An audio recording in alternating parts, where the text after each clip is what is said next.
This morning we are looking at energy, decarbonisation, its value to the economy. I just come from doing financial services, and one of the things that comes out is how little people understand. I have a feeling that it might be the same with part of this sector, so I hope we can do some explaining. We've got an excellent panel for you. Something I always do because they know themselves better than I do. I'm going to ask the panel to introduce themselves along the line, and then we'll get started. We'll be taking questions. I always say this, so please don't take offense. Please make sure it's a question and not a statement. Okay, David, please kick us off. Yes, good morning, everybody. My name is David Cairns. I work for Equinor. So Equinor's a Norwegian energy company, and we are a big supplier of oil and gas to the UK, and a big investor in the UK of oil and gas, wind, batteries, hydrogen, CCUS, and the rest. Thanks. Oh, no. I'm Emma Pinchbeck. I'm the Chief Executive of Energy UK, which is the cross-technology, technology-agnostic trade body for the energy sector. We cover everything apart from upstream oil and gas production. Hi, I'm Claire Catino, and I'm the Shadow Secretary of State for Energy Security and Net Zero. I'm Giles Dillon. I'm getting used to saying this. I am the editor of Conservative Home. Congratulations. Thank you. Hi, I'm Daisy Powell-Chandler. I'm a partner at Public First. We're a global policy and strategy consultancy. I run our energy and environment team. And for the purposes of Conservative Party conference, I think it's probably also important I say I'm a NED for CEN, the Conservative Environment Network. So then, a topic we have a great deal of interest in, one that is becoming increasingly important and up the agenda. Claire, we know where we are. We are now in opposition. Where did you think we got to? And what do you think the biggest misunderstandings about what you were trying to do and what, as a country, we're trying to do in this field? Well, if you look at what we were doing when I was Secretary of State, I think the thing that probably cut across to most people is that we wanted to take a slightly more realistic perspective on net zero. And what that meant was this, is that I think there are some people who would argue that there are no costs to doing net zero. And that is frankly just not true. That doesn't mean we shouldn't care about the energy transition. We should care deeply. It doesn't mean we shouldn't care about climate change. We should care deeply. But what I wanted to do, and what I was doing as Secretary of State, is make sure that as we're making these decisions, we're using the best possible evidence and we're using the best possible reason. And what do I mean by that? I mean that actually, when you think about decarbonisation, the question you should ask yourself is, how do we decarbonise well? If you are moving industries from the UK to countries abroad, which, by the way, are 60% powered by coal when we've taken coal off the system, you're actually adding to global emissions, and also you're doing great harm to people and businesses in the UK. So there must be a way that we can think about this clearly and actually have the UK at the forefront of things like innovation and investment, things we do really well. And part of what I argued for in the role and subsequently as well is to think more widely outside of the 1% of carbon emissions that are produced here to the 99% that are produced elsewhere. Because actually the UK has a huge role to create that technology, whether it's the capital, the research, the skills, the expertise, the innovation ecosystem that we have.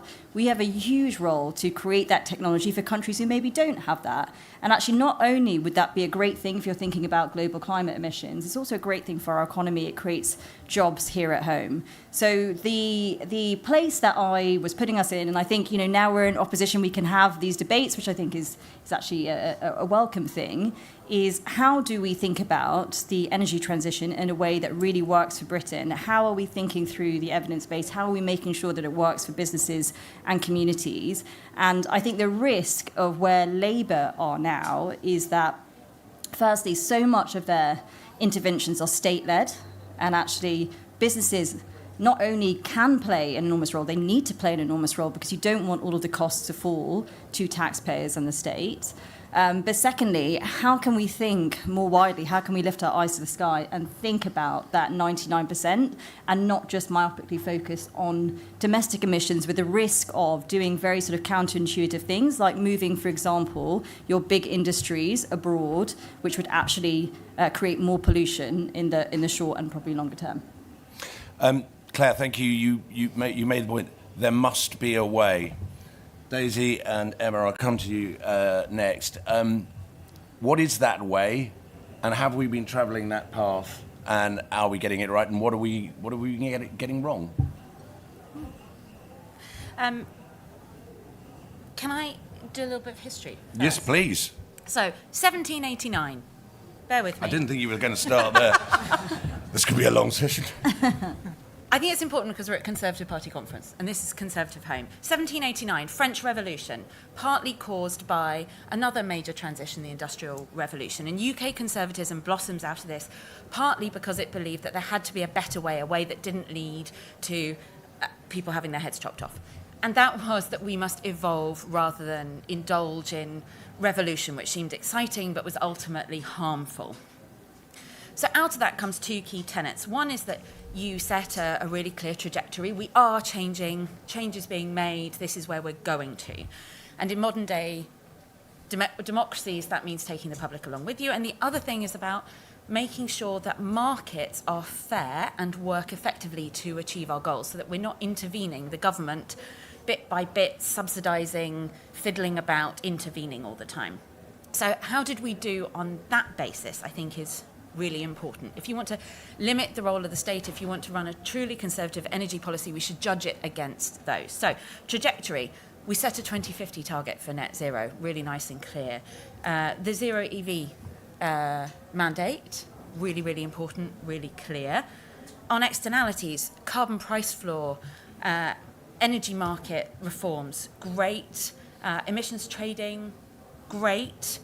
Some places where we could have gone further. A bit of wavering towards the end in the way we communicated some of those targets and on the cut-offs for selling internal combustion engines. We didn't perhaps grasp the nettle on rebalancing the way we put some of these costs onto bills, and we possibly could have gone further with the energy market and moved a little faster on things like REMA, which some of you in the room will feel passionately about and everyone else will never want to learn about anymore. And if we do those things well, I would argue we can bring the public along. The public wants to know that there is a plan and they want it to be cheap, easy and aspirational. They want to drive an EV because it's nice to drive and it's cheap to drive. They want a heat pump because it makes their home warmer and cheaper to run. And that's how we take people with us. Emma, the way, are we getting it right? What's your perspective on that? And there is a difficult balance to be struck in this. I'm going to go third. Everyone's already said the fun stuff. You've got some stuff. I've got some stuff. You got some stuff. So, just to kind of, I think, to draw together some threads from others, things that have gone really well over the last 10 years. One, I think, and I would say this, I'm the voice of the private sector, but the partnership between the state and the private sector, and in particular focusing on leveraging in private capital and innovation, has gone very well. And going for things like the contract for difference mechanism, which focused on competition, delivered results much more quickly than, I suppose, the state imagined possible, so that the government projections, actually probably industry's own projections for what renewables costs would be by 2030 in the offshore wind auction was £100 per megawatt hour. And in the very first auction in 2017, they came back at under 60. So there was just a kind of rapid acceleration in the technology driven by competition. I think that has, gone really well. And Daisy's given you some other examples. I think things that have gone less well, why not do the controversial stuff?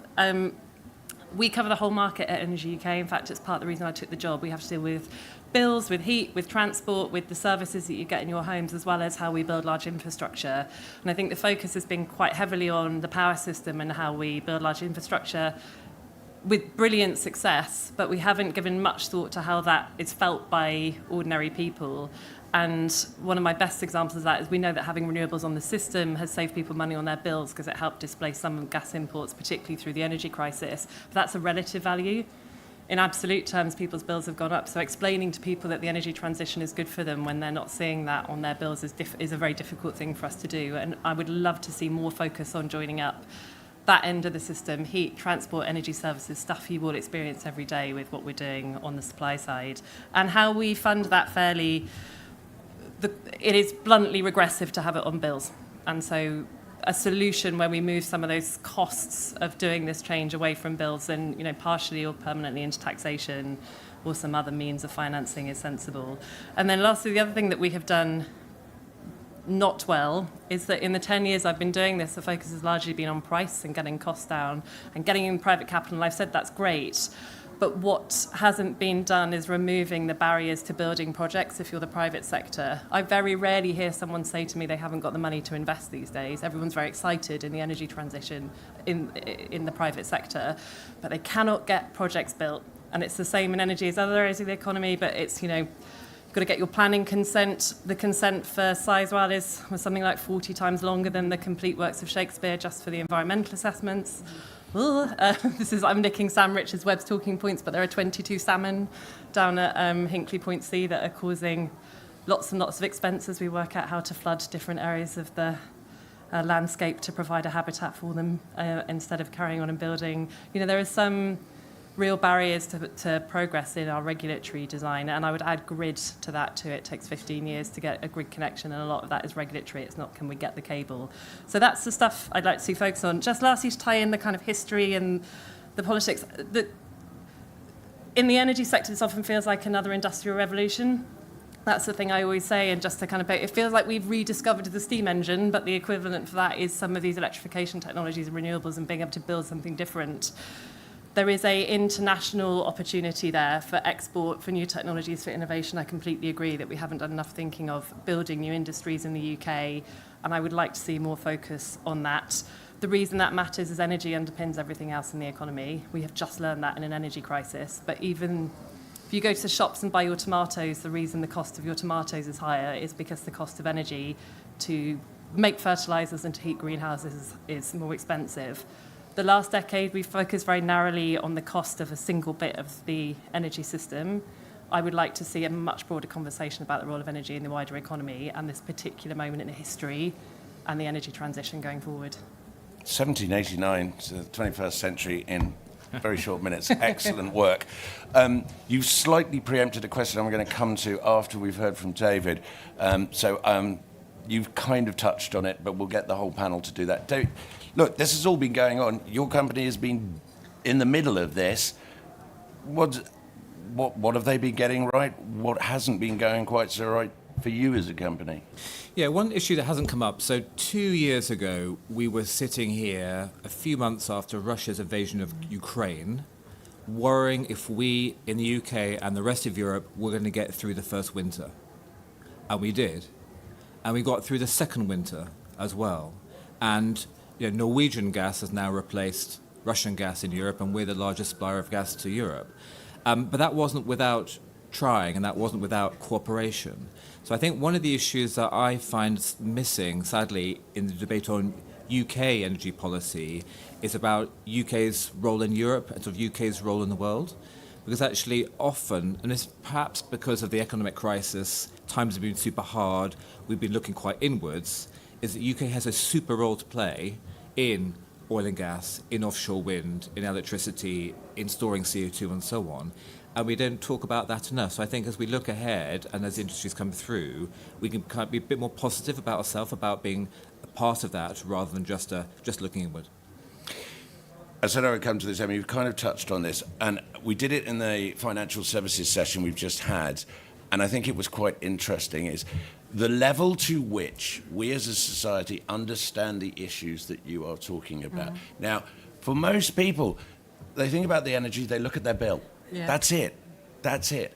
And human societal behaviour plays a role in this. I'm married to a Norwegian. And it's extraordinary how much they are interested in the whole green energy thing for housing their homes, but they want an SUV that fills up with petrol and they'll drive miles with that. How much are people engaging with it beyond what you said? What is the what's the lowest price I can get? And what difficulties does that make for you trying to explain where we actually are? I'm trying. Is that a good question? No, Excellent. It's a really good question, but I'm trying really hard to give you not an incredibly long answer. So I went in 3 different directions in my head there to find the most interesting one. I think the first is this issue of bills and linking together.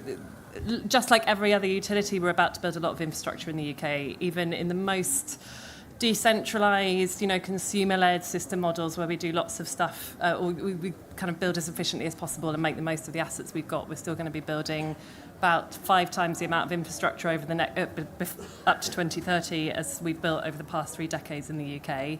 If you're going to build infrastructure and it's funded through bills, you better make sure it's efficient and necessary. But I think you also need to have a conversation about communities benefiting from that infrastructure, as well as a national conversation about the benefits to bills, and I don't think we've had that in the way that we should have done. And I think that's both in terms of the kinds of benefits people can get if they're near an onshore wind farm or a pylon, but also the overall conversation, as we did in the 1960s when we upgraded transmissions, more history, where we did kind of big national adverts in the cinemas and we wrote out in newspapers and we talked to people about why we were doing this so that people in Wales could have electricity.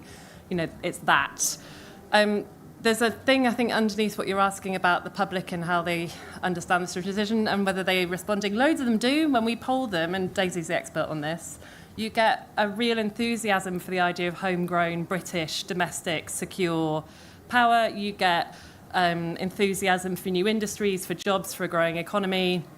You also get, actually, frankly, a lot of small c conservatism. That is where the British public is on things like climate change and nature. They instinctively respond to wanting to protect our natural landscapes and environment, and they will connect that with efforts to decarbonise energy, and that has been consistent in the entire time I've done this. I've never seen a poll below sort of like 60-70% approval for the energy transition, even when we're like, hi, we're going to build pylons near your house, and they're like, sure, mostly, genuinely. And I think we forget that at our peril. However, I think sometimes the way that conversation is framed, and this is the last thing I was thinking, is that we don't often talk in the widest possible collection of values to people about why we're doing it. I come from a very spectacularly beautiful part of the UK. My granny is one of 7, because that's what happened in the 50s, and all her brothers are farmers, and 11 generations of my family have been on that landscape, and I know it intimately, and I have watched it change, and that's part of why I do what I do for a living, including putting infrastructure on it if I had to protect it. And I think we need to have that conversation about small c conservative values to a big part of the UK, and we don't. We have the sort of top-down industrial argument more often. The last thing I'd say is every country has this problem.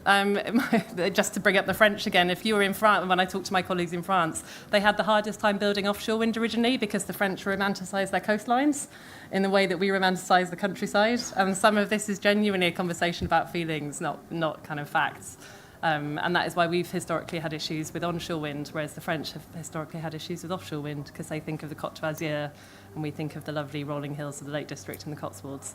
And if you don't understand that, as well as understanding the economics, we're going to get this wrong. That's the bit, isn't it? As understanding that some of this is about feelings. And you'll know, David, people say, well, we bring in oil and gas. And I've suddenly got a generation of youngsters who are like, oil and gas, dirty words. How do you address that understanding in a sensible way that takes concerns seriously? Yeah, so one of the issues is that if you just take the standard narrative on the energy transition, so number one, there's a climate emergency. That's completely right. Number two, renewables are cheap and getting cheaper, generally right. And number three is there's a lot of investable money out there wanting to invest in projects. So if you care about this stuff, you think, well, why isn't it happening now? Why hasn't it happened already? But the reality is, in a large economy like the UK or any economy, these things do take time. It takes 10 and 13 years to build a wind farm. Once it's up, it's great, but it does take the time it takes. So I think, and then it's not free. It may be cheaper, but it's not free.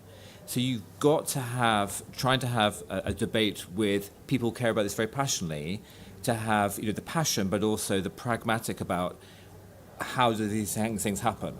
And then you come to think about taking workers with you. So the past was coal as of today. The future past is going to be oil and gas. But the skills that you need to take oil out of the sea, pipe it online and burn it are very similar skills to taking CO2, liquidizing it, pumping it out and storing it. So there are jobs to be had in that transition. You have to bring those people with you too. Emma set you up, basically. You're the expert here. Go on then. I think Emma is completely right that this is a narrative thing, and the reason I was just looking at my phone, apologies everyone, terribly rude, is because I knew I had this quote in here somewhere. Britain's story is one of endless innovation. We are perfectly placed to develop the technology and expertise to help developing nations with their own transitions. We have to be honest that this will be our biggest contribution to global climate change, more so than what happens with our own domestic emissions. Hands up who recognises that one?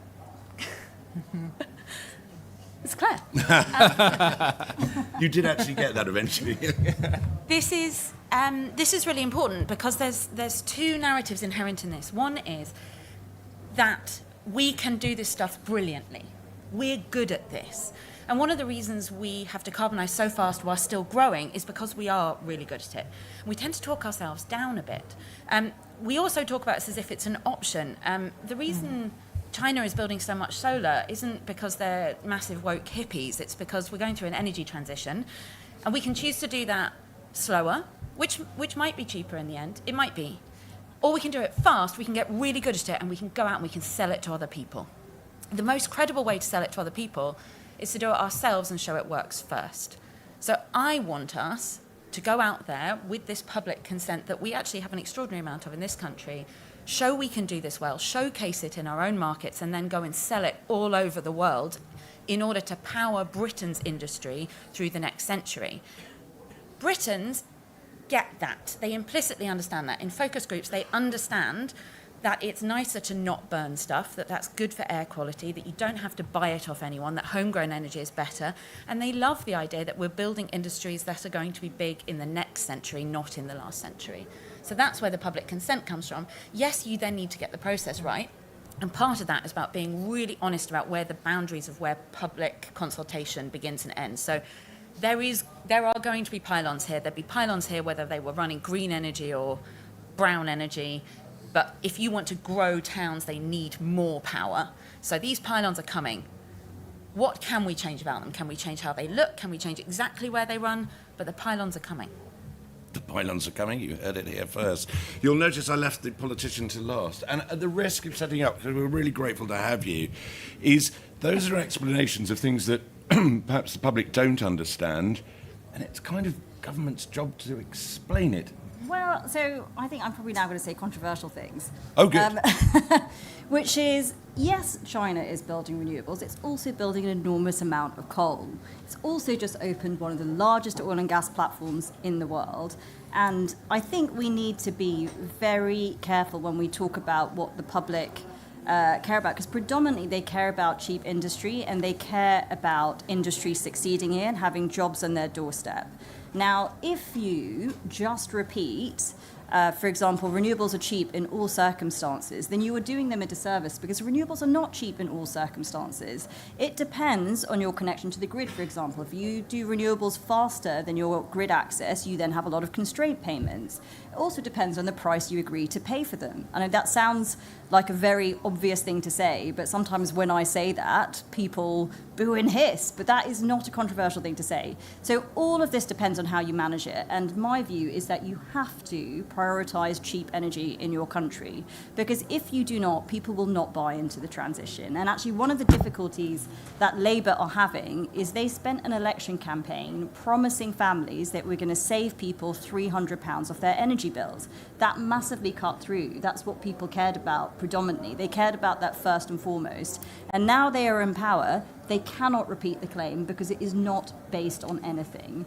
And actually one of the jobs that I have in opposition, I think is really critical, is to ask them, what is the full systems cost of an approach which puts renewables at a pace ahead of the pace that you can increase your grid capacity, and is saying you don't want domestic oil and gas even though we need it, and seems to be going slow on nuclear as well. What is that going to do to the overall cost of people's bills? Because it isn't just what you're paying for your electricity, it's also the network costs and how that filters down to consumers. And I think my perspective is the energy transition, it is important, we do have to get there, but if we do not manage those costs effectively, you are going to have an electorate that feels very let down very quickly, and more importantly than that, the harm that you will do to business and national security will be long-standing for the country. And that's why I think it's really important with our conservative principles that we go and look at evidence, we find facts, and we work out how to do this in a way that is going to protect those other interests of the country, namely energy affordability and energy security. It isn't always an easy conversation. It isn't always a conversation that everybody wants to have, because lots of people are very bought in to, for example, saying that at all times renewables are cheap. But I think it's really important as Conservatives that we do bring our pragmatism, that we do bring our love of reason to say, actually, we're going to do this which in a way which also protects people's bills and also protects our national industry. Yes, we're at Conservative Party conference. I don't want to give you a free hit, but there is an interesting observation. Of all the government posts, Ed Miliband has come into a post he left when he was last in government, and that was his big government role. There's an interesting thing. He can certainly hit the ground running. Do you see complications already with that? Yes. I mean, and that's because, frankly, they lied to the public during the election campaign and now they can't deliver on their promises. And you look at something like GB Energy and the stack of promises they connected to GB Energy. Can I hands up here who works in the energy industry? Keep your hands up if you really know what GB Energy does. There you go. And what they said is that with an investment of £8 billion over 5 years, they'd be able to create household savings across the country. Now, anybody here who works in energy will tell you that £1.6 billion per year is a fraction of the amount that goes into energy investment in the country. And actually, it's probably going to be less than the energy investment that they will lose by deciding they want to shut down the North Sea, which is one of the biggest contributors to private investment into clean energy in this country. So, David, I probably won't say this because it's too controversial, but the same people who invest in Rosebank are also the same people who invest in Dogger Bank, the world's largest offshore wind farm. And actually, you need the expertise and investment of our existing energy sector with its stable finances to be able to invest in these technologies of the future. You can't do one without the other. And if you look around the world, whether it's the US with the IRA or the Middle East or Norway, the most exciting countries when it comes to new clean energy technology are countries which have existing oil and gas sectors, because they bring a huge amount of expertise and investment which can then be used in innovation, something which is incredibly exciting. So yes, I do think they are getting into difficulties. And again, I think from our perspective, one of the things we want to make sure is that yes, we can do this. Yes, it can be great for the country. Yes, we can create lots of jobs and also revive some of our industrial heartlands. But we can't do that if we don't get the underlying principles right. I do know one thing about it. It's in Aberdeen, if you missed that. I don't want you to have to feel like you're straying into any kind of politics at all. You did make an observation, though, because it's the job that he did, he's gone at it for hard and fast straight away. Yeah, I mean, I'll repeat the thing I said, because I've actually said it out loud a few times, and including to the Secretary of State, so I think, therefore, it's free. And then I'll attempt to be mean to Claire as well, to be equal opportunities mean. I think the good thing about having people in the energy brief that understand it, enjoy economics, will get into detail. That applies to Claire as much as Ed, is that we need that in the energy sector. And energy, I mean, I know I'm biased, but I think it's one of the best and most important jobs in the cabinet. Arguably, it is actually your economic strategy department, because we don't separate those functions out from the Treasury in the UK, and it is always underrated. So having really good Secretaries of State helps, and Ed does know the detail, having been in the department. I think an observation would be that in opposition, a lot of the problems on his mind about energy were perhaps problems from the early 2010s, from when he was last in government. And the speed of change in the energy sector has been such that where a lot of the problems are for us are not necessarily, I mean, we've got grid and planning, which is quite big in power, but we are, for example, very worried or thinking about or interested in heat. And and I haven't heard much from the new Labour government about heat at all. I haven't heard much from the new Labour government about this problem of, the investment and bills in the short term, because we're in a high cost of capital age. So where I agree with Claire is that for the next 5 to 10 years, it is a bit of a crunchy decade in terms of front-loading some of the investment to get to a cheaper power system in the long run. And that conversation about how you do that equitably, not whether you do it, but how you do it fairly, is really important. And I think they're getting there, the government, but that isn't necessarily where they were in opposition. And you're right, they have kind of re-ranked their priority stack towards build some stuff rather than immediately save money. But when you've got lots of people struggling with their bills, I think you need to have that conversation about bills too. Just on the heat point, because no one said it and you asked about consumers, we know that people are actually really interested in what they can do with technologies in their own homes. We had the demand flexibility service in the UK through the energy crisis, and people responded hugely to that price signal with, oh, just because they were weird on their smart meters. My husband's in the weird camp. Like, price signal didn't do much for him, but the idea of like seeing what he can run around in the house and turn off at speed, you're nodding. You're another weird one. Okay, yeah. I was like, would like to actually cook supper for the kid. Okay, no, fine, we'll turn everything off and sit in the dark. There is an opportunity on the demand side to make energy much more real for people, not just in a conversation about bills, but because of new technologies in their homes, because of access to new tariffs and services, because of things like the demand flexibility service, which basically connects households to the national grid and how it functions. And it's a shame that we're not hearing more about that. And it matters for security of supply because around half our gas imports, which is where we were exposed on price in the energy crisis, go to heat. The fact we've got 80% of people in this country on gas boilers is a structural problem if you're thinking about long-term energy security and how we capitalise on the energy transition and, you know, how we take back some of the market share from China and how we make ourselves immune from price shocks from oil and gas from in the future. And just to finish that point about politics, that there isn't enough thinking on that, I don't think, from the current government. I would have loved to see more thinking on it from the previous government, but it is now this international issue. It's not just about the technologies in our homes, it's what that means for our kind of standing in the world. Yeah. I could ask questions all day, but this session has got to include you as well.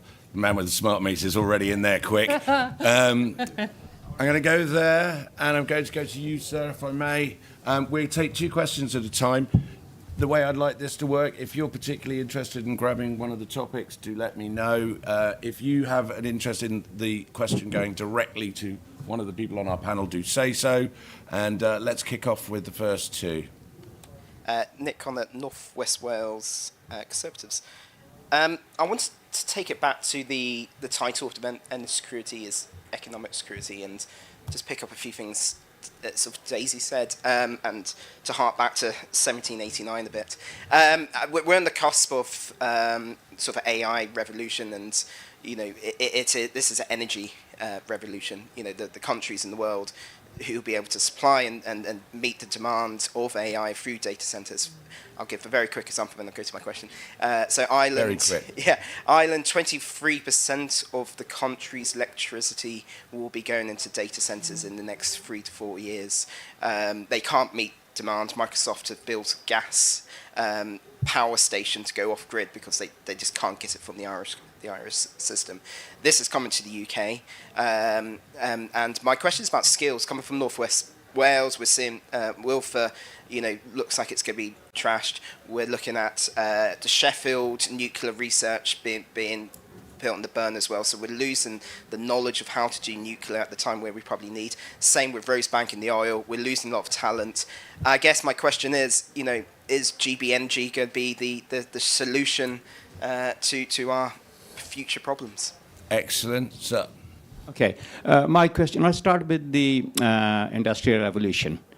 Started in this country for the world, and that was all fueled by the fossil fuels, steam power, right? And this country has a great tradition of scientific research, innovations, and starting from Sir Isaac Newton, and before that, and then coming up to nuclear power. So, but we've got to have a balance of the fossil fuels and the renewables, energy in this country. So, but I think the nuclear power has to play a part in it, and we haven't talked about it. I just wanted to say, why are we ignoring nuclear power, one of the I won't say safest, but the cleanest power production we can have, and perhaps the cheapest. So that's my question. Thank you very much. excellent. Who would like to kick off with the first or the second?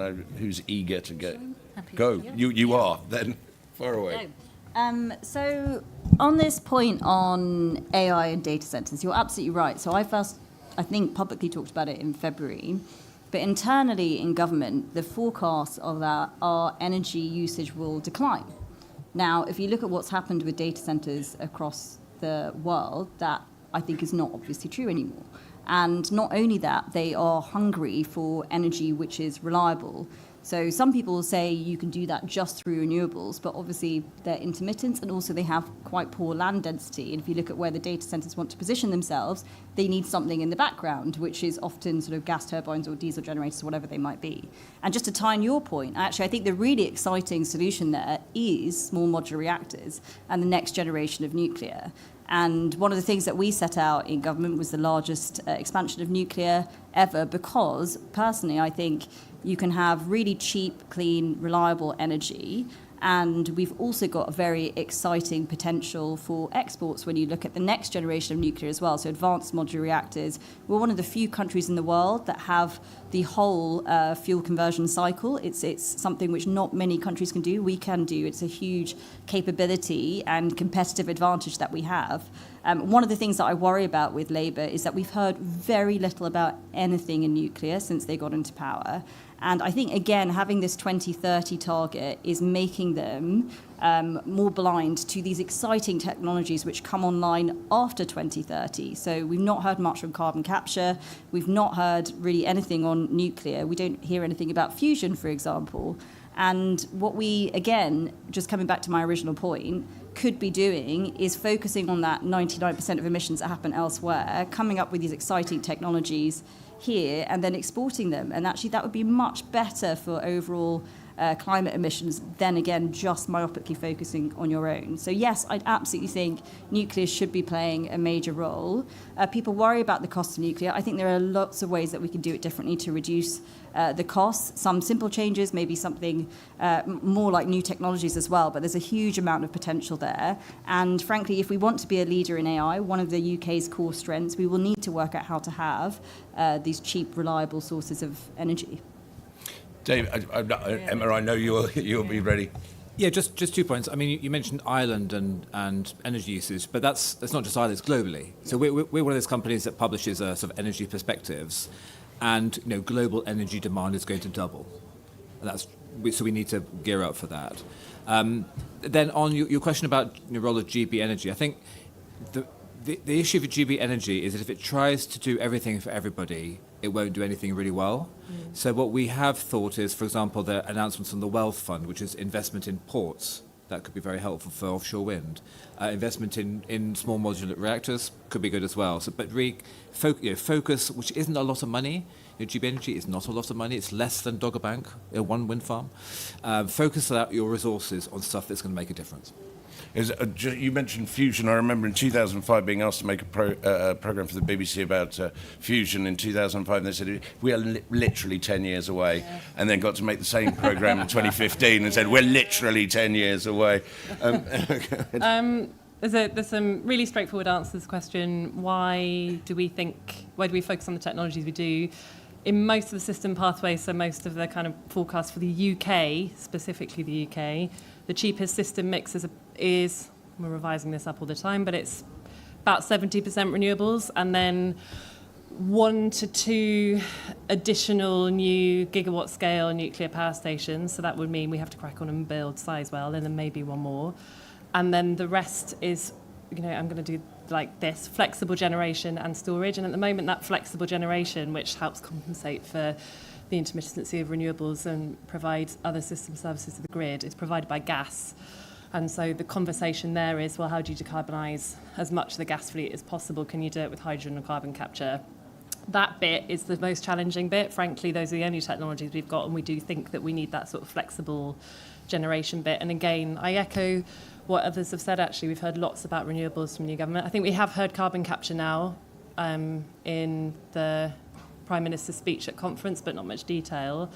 And on nuclear, we're still waiting for a final investment decision on Sizewell. So I would definitely encourage every tool in the box for the energy system in the UK. I could boringly tell you why that is, but let's, find me afterwards. On GB Energy, I think there is this question about investing for the industrial revolution, so technologies that don't necessarily pay off in this decade for our energy system, but are important for export opportunities. China has 80% of the control of the offshore wind supply chain, of batteries, of lithium, I think of copper, and of electric vehicles. They're not just doing that because they're thinking about their own population. They're doing it because they spot an opportunity to control the supply chains of the next energy age. Now, that energy age is coming for us, whether we like it or not, because the economics are very, very clear. What is our industrial response to that? And I was excited about the idea of GB Energy taking punts on some of those technologies that we could use for export and that would take longer to scale to the market. I think, you know, obviously from the show of hands, people aren't clear on what it will do, but some of the most exciting stuff they talked about was things like using it to invest in carbon capture, or like odd things like cabling, you know, doing block procurement of cables, so we make sure we've got the cables to build our offshore wind farms and the grid capability. That sort of thing is what I think we should use it for, and jobs and growth. So can I come back to that? Yeah.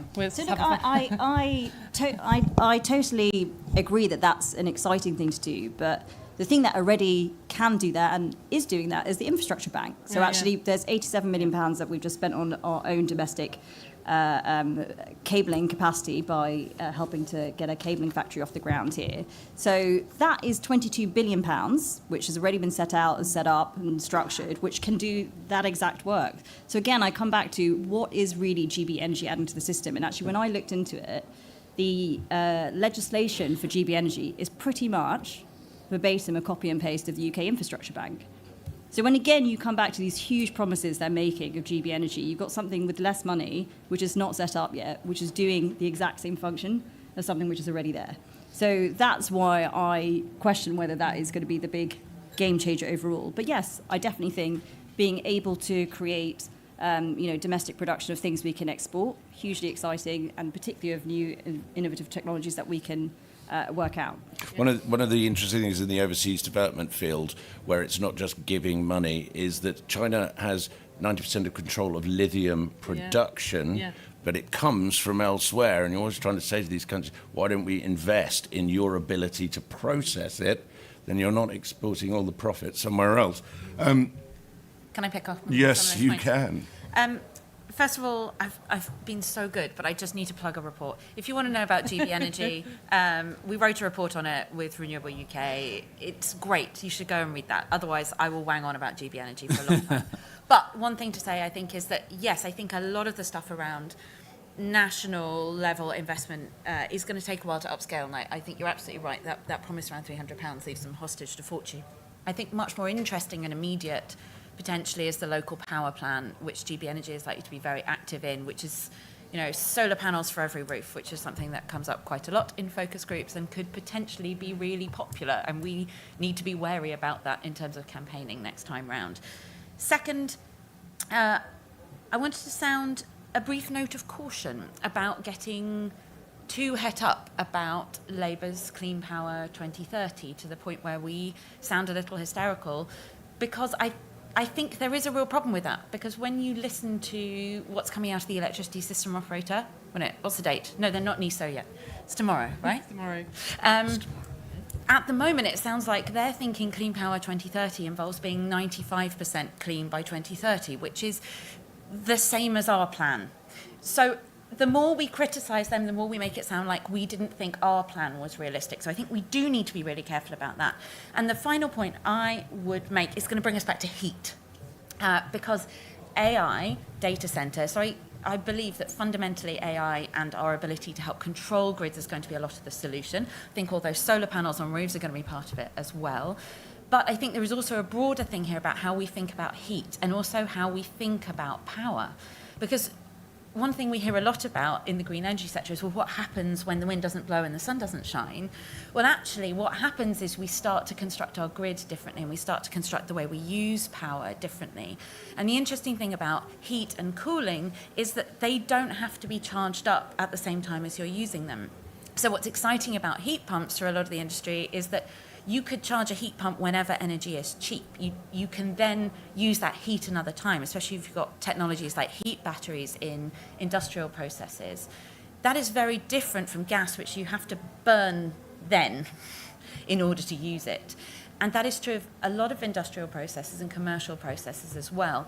And that we can use to level out the times at which we use power. And by reducing the peak, that actually massively reduces the need for grid that we use and the need for infrastructure, which again helps with that public problem. But it also starts to involve the public. If you are using your EV as a battery that you charge up when power's cheaper, or maybe even getting paid to charge up your car, That makes you a lot more positive about EVs. And the same with your house. I have wanted you to get the benefit of what is an excellent panel, so I probably haven't asked as many questions as I've got one there, and I'm going to take one there. Hello, I'm Helena Horton from The Guardian. Claire, do you think it's useful for the opposition to campaign against infrastructure like pylons, solar farms and onshore wind? Will that help us reach net zero? And David, on Rosebank, do you think, what do you think about the government withdrawing support for the court case? And are you less kind of optimistic about the future of Rosebank now? Thanks. Leo Burger from Air Products. I have a comment and a question.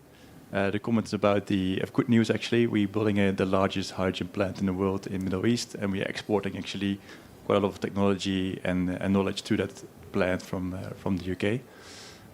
So I think we're already exporting quite a lot of knowledge around the world.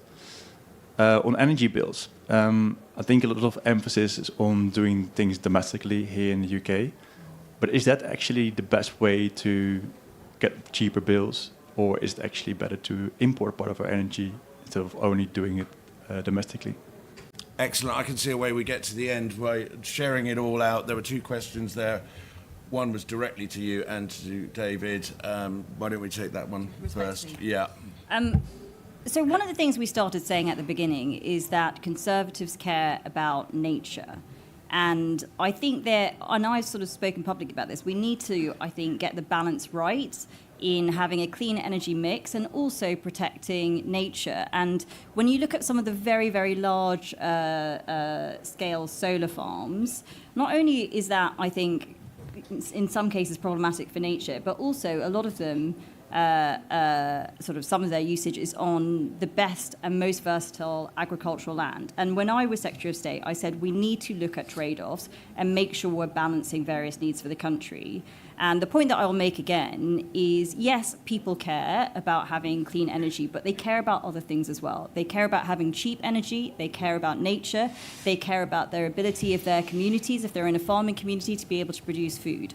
And what I think we should do to be practical about this approach is make sure that we're looking at the balance of those needs of the British public and getting that balance right. David, there was a question. Yes, I have to be a bit careful because this, of course, is a case with the courts. But for those who don't know, there was a ruling given that in calculating an environmental impact assessment of a power project, that should include the emissions that are created when burning the stuff, which is different from the previous rules. So our position, I think the position of industry is actually supporting what the government is wanting to do, which is to bring in environmental impact assessments that are robust for any future challenges and then include that in that scope. And of course, this is a systemic issue. It's not just for oil and gas, it's for all projects that could be affected by it. So I think our plea would be to do that new system in place as quickly and as robust as possible so that investors, us and others, can carry on with our projects and invest in the UK. Daisy, you feel welcome to respond to Helena as well, but also hydrogen, all sorts going on there. There's an interesting conversation emerging on price, which I think is necessary, and that is, in fact, there's three. There's what do we do for this decade, particularly with the investment coming through, and how do we fund that fairly, and should it be on bills, and should it particularly sit on electricity, which is one of the reasons that people are, for example, looking at a heat pump and thinking, well, that's going to be more expensive than my gas boiler, and it's literally where it's nothing to do with technologies. It's often the market design and choices we made about where we stick costs. There's then the long term, if we invest in this stuff, what does that do to bills? And we know, for example, that quite a lot of our generation in the UK by 2030 will be on some kind of price support mechanism, CFD or the RAB or pick your the capacity market contracts. And what that does is show you pretty clearly what prices might be, and the wholesale market becomes maybe less of an issue, and you start to get the cheapness of renewables feeding through to the market without changing anything. There's then a whole camp thinking, well, actually we should do more market reform because then we'd speed up the process of renewables benefiting people, and we could also look at bills more in the round, and does that square off against the investment need right now? And then the last frame, I think, is about the price in the long run, and that includes the idea of making ourselves immune from future price shocks. And the reason I finish on that one is the OBR has been very clear that if the UK remains dependent on gas imports in particular, we are at risk if there is going to be another price shock, and there almost certainly will be another price shock in the 2030s. And the cost of those price shocks are upwards of £50 billion to the UK each time they happen. And that's different from the kind of long-term price forecast or indeed the short-term prices as we do the investment. And it's working out what your primary focus is in dealing with all of that. Long story short, though, yes, we need to focus on the domestic system, and I think there is just more generally the thing that has changed in the last 5 years of doing this job is when people talk about energy security, coming back to the title of the panel, they don't just mean can we keep the lights on, they mean are we more able to control what is an essential service to the UK economy without complex geopolitics playing a role in our energy system and without global prices setting the price for the UK market. We're seeing that protectionism in lots of other energy markets all around the world. I don't think that's going anywhere anytime soon, so I wouldn't imagine that a government of any colour is going to move away from wanting a more nationally controlled energy policy. And that in the UK means investing in lots of renewables, because that's where we've got the most natural resources. Yeah, there you go. And I would just build upon that, agree with everything that's been said. I think probably Claire and I could find some quibbles on solar, but that's a whole different panel. On the hydrogen Good point. pun. Let's just stay on. Look, everyone in the audience looks like well up for us staying on for another hour and talking about. Just do it. On hydrogen specifically, I think actually, though many of us in this room may have an instinct against greater government involvement, I think what we see in hydrogen is a real problem where you speak to hydrogen producers and they say we just don't have clear enough offtake for hydrogen. Mm-hmm. And then you talk to people, industries, whole sectors that are reliant on, currently have sector plans that say, and then we'll use hydrogen and have no idea where it's going to come from. And it feels like something the market ought to be able to sort out, but it's clearly not happening right now. And that feels actually like a classic role in which government helps to create clearer market signals. So perhaps one that is slightly less natural for us Conservatives in the room, but clearly a slight market failure going on there that might need some help. Just to finish up, another price shock probably in the 2030s. Well, if you're looking politically to be challenging for government, you're looking at what you're planning for the 2030s. I mean, I guess if we knew what that price shock was going to be, we wouldn't be here, we could retire. Yeah. But what are the things that make you convinced that that will happen? What are we needing to be looking for? And then how will you politically plan for mitigating against that? I threw that into the air. I mean, I'm an idiot to speculate out loud about gas prices. I think the point is none of us know. I think that's the... None of us know, and it is a less geopolitically certain age, and I would argue a less economically certain age than the previous 10 years were. And I think, you know, any business looking at the environment that we're in is hedging against particular risks. And what I'm saying is most governments would look at the geopolitics of today, unrest in the Middle East, uncertainty about the US election, the Chinese economy, which was a big swing factor. So I don't know if you know this, but in the run-up to the energy crisis, before Russia invaded Ukraine, gas prices were already rising quite rapidly. And the reason for that was that the Chinese economy was being a bit weird because of how it was responding to the pandemic. And that was enough to swing some of the LNG markets and start pushing the price of gas up, in combination with, and this is a critical thing to say, very unpredictable weather patterns. You know, gas markets follow weather because, unsurprisingly, when it's colder, we tend to burn more gas. Weather is less predictable all around the world, and therefore it's having an impact on some of the markets and our ability to kind of shape them. This is not going to get any easier over the next 10 years, nor, I would argue, geopolitics. When you look at the sources of future LNG, not all of them are in parts of the world that I would argue are hospitable to Western interests. So, and then on the energy transition side, you have China, the US, the EU, Japan, other large economies moving to invest in hydrogen, carbon capture, solar, batteries, lithium, and the kind of commodities of the new energy age. I think you would be absolutely mad from a security point of view not trying to move to do something about that. That doesn't mean you can onshore absolutely everything. I'm not a protectionist. I work for the private market. But I do think you need that sort of more thoughtful, not just stopping at the borders response. And so that's why I wouldn't necessarily bet against not having another spike in the 2030s. The other thing I would say, though, is that's not the same as saying gas prices won't come down for a bit. And in fact, one of the things we've already seen in the run-up to this conference is oil prices coming down. And again, it's because the Chinese economy did weird stuff, because they need less oil, because their EV fleet is so big now. And I mean, that's good news in terms of the short term, but in the long term, that tells you that some of the kind of swings and the moves in the market don't lead me to be like spectacularly confident that we don't need to invest in our own secure supply here. And that brings us full circle, because we're back to the £300 again. Because one of the real problems with any of these estimates is they all have to be based on some assumptions about gas price. Yep. And you're always arguing against a possibility that won't exist at the time because we'll have decarbonised. I will be absolutely wrong, by the way. I should say that out loud. We are always wrong on this stuff. It's just the risks of getting it wrong are somewhat more significant than they were 10 years ago. We will also be wrong, I think, on how fast technologies can mobilise, as we have also been over the last 10 years. That's the political difficulty, isn't it? You're managing a risk of something that might not happen, but could happen, but it's wise to plan for it to happen. Just very briefly to close this, Claire, that's your job at the moment, is to literally get ready for that and articulate what your vision and idea is to mitigate for it. Well, I think, as a former maths and philosopher, my job, I felt, in role and now is to ask a lot of questions. And the one thing I would say is, yes, there are risks in terms of you could have a gas price shock. You could also have a Chinese supply chain shock, which means that if your renewable sector, which is predominantly focused on getting its supply chain from China, that could be a real struggle.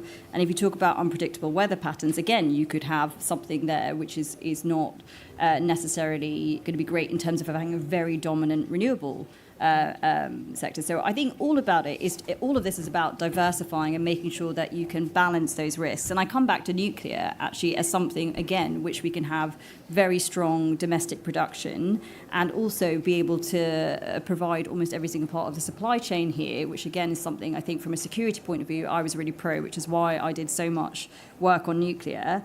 But overall, just to finish this conversation, yes, the world has become a riskier place, and I think we need to then be able to have very frank debates of, do we really want to shut down our domestic oil and gas production now?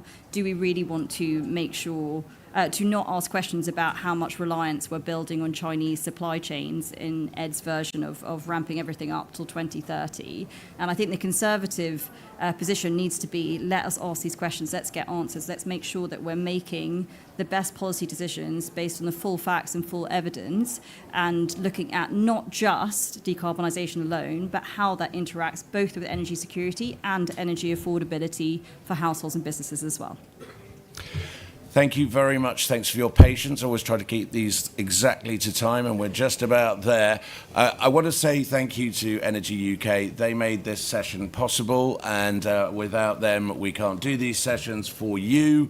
But also thank you to the whole panel, who've been absolutely excellent. Thank you very much indeed. We're back at 3 o'clock in here.